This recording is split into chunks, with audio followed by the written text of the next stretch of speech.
Bonjour, c'est Gilles du site boursicoté.com. Voici l'analyse technique matières premières pour cette séance du lundi 28 octobre 2013. Et nous commençons cette analyse avec l'or et donc comme attendu, la cassure ici de cette résistance moyen-long terme est en cours. On avait ici une zone de test. Alors bon, on ne va pas tirer des conclusions trop hâtives. On avait déjà eu ici une phase de cassure sur cette zone. On est en train d'en réinitier une autre. Alors, du point de vue ici de cette cassure, bon, elle sera réellement confirmée sur une cassure de ce précédent point haut significatif qui se situe à 1373 $ l'once. Tant que nous sommes en dessous, nous ne pourrons pas considérer qu'il y a assez d'amplitude pour valider la cassure ici, une telle résistance qui plus est une résistance moyen long terme. Donc sur cette cassure ici, nous avons tout de même des signaux, à savoir que même si cette cassure ici se soldait par un échec, on a quand même des tests qui sont de plus en plus agressifs sur cette zone de résistance. Là, nous sommes en pleine dynamique, le surachat n'est pas encore trop fort, on a un MACD qui est même limite neutre, donc il est tout à fait possible ici sur les lampes de confirmer cette zone, la cassure de cette zone, surtout que ce que nous pouvons marquer, c'est que nous avons ici des contacts très légers avec la moyenne mobile 20 exponentielle, donc ce qui est révélateur d'une tendance plutôt dynamique, et le fait de ne pas être ici en zone de surachat sur ce MACD, eh bien nous montre que la tendance peut continuer et nous avons encore du potentiel. Donc pour le moment, la cassure s'effectue, on attendra ici d'avoir une réelle amplitude avant de conclure à un changement de tendance moyen-long terme. Et pour le moment, donc l'or, après avoir inscrit un nouveau plus haut de tendance très court terme, se trouve dans une phase de continuité. Donc prochain objectif ici se situe sur cette zone des 1366 $ l'once, et donc on surveillera la zone des 1375 $ l'once pour une éventuelle cassure haussière de cette zone de point haut. Sur le WTI, et donc par rapport à cette forte baisse ici, on avait anticipé un retournement sur cette zone.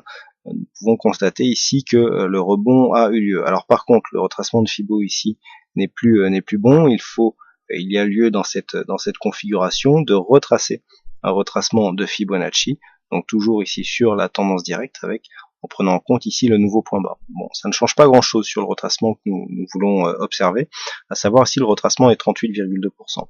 Ce que nous avons ici, c'est une phase d'accélération baissière, je vous replace le contexte ici, nous avions une évolution en range, donc cassure de cette zone de range par le bas.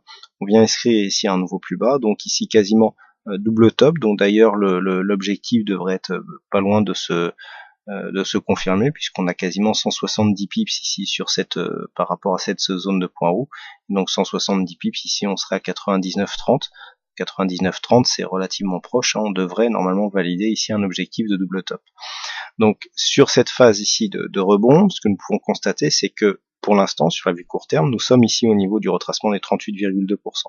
On n'a pas rebondi ici sur la moyenne mobile 20 exponentielle, c'était un petit peu le test que nous attendions pour aujourd'hui. Pourtant, on avait un contexte légèrement suracheté, alors pas sur le RSI, mais sur le stochastique, il y avait un léger surachat. Retournement ici du MACD, mais qui a été trompé par un rebond de l'or qui donc a inscrit ce plus haut ici sur ce retracement des 38,2%. Donc pour l'instant, la tendance est en pleine dynamique. S'il y avait une cassure de cette zone ici, qui plus est se trouve proche d'une zone de résistance déjà identifiée à 98,77 $ l'once, l'objectif serait ici le retracement des 50%.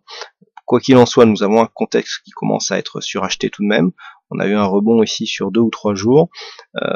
Sur cette zone ici, tant qu'on reste entre 98,77 et 98, on va rester ici dans une zone entre ce retracement des 38,2 et cette moyenne mobile 20 exponentielle. Donc on peut avoir un changement de flux, on a ici un contact avec la bolle supérieure. Tant que l'on reste au-dessus de cette moyenne mobile 20 exponentielle qui commence à monter, on restera dans une dynamique haussière, et donc pourquoi pas jusqu'à atteindre ici cette zone des 99,55 à 50%. Par contre, si on commence à plafonner ici sous le retracement des 38,2, on se trouvera donc dans une tendance baissière potentiellement dynamique, puisqu'une tendance ici avec une forte dynamique qui retrace sur le 38,2% avant de se retourner est une tendance dynamique. Donc là ici, niveau des 38,2% à surveiller, Sur une cassure, donc on enlève de la dynamique à ce biais haussier et on peut aller chercher un nouveau plus haut.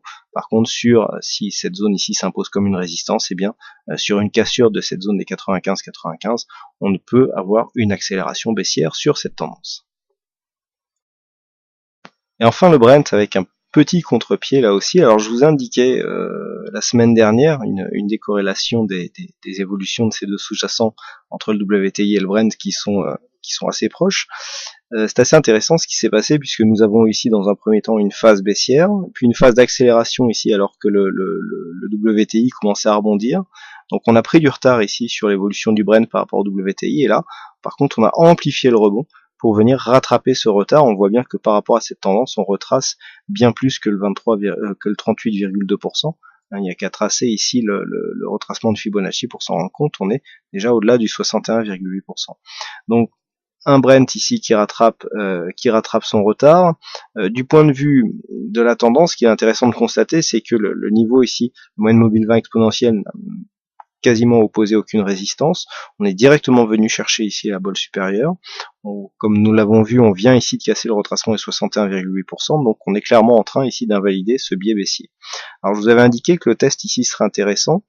Personnellement, j'attendais un test ici avec la zone des 106. Alors le test n'est pas arrivé, on a marqué un point bas ici assez proche, puisque le point bas se situe à 106,27. Donc on a ici une zone de résistance à 106,10. Pour 17 pips, eh ben on n'a pas eu ici de contact. Bon, on confirme toutefois l'évolution neutre, puisque nous sommes toujours dans une évolution, une tendance neutre depuis maintenant quelques semaines, et donc on remonte ici vers le haut du trend. Donc pour l'instant, du point de vue du Brent, en tout ça, pas de réel changement, donc on va certainement ici venir tester ici le haut de ce range une nouvelle fois, donc en direction ici des 110 dollars le baril, mais on le voit alors que le WTI est en train de prendre une dynamique vraiment baissière. Le Brent lui continue à évoluer dans un range moyen terme, clairement défini, donc entre 106 et 110 dollars le baril. Voilà donc ce que nous pouvons dire sur l'analyse de ces principales matières premières. Il ne me reste plus qu'à vous souhaiter à toutes et à tous une bonne soirée, bonne chance au prochain trade, et on se retrouve dès demain pour d'autres analyses techniques en vidéo. Bonsoir à tous.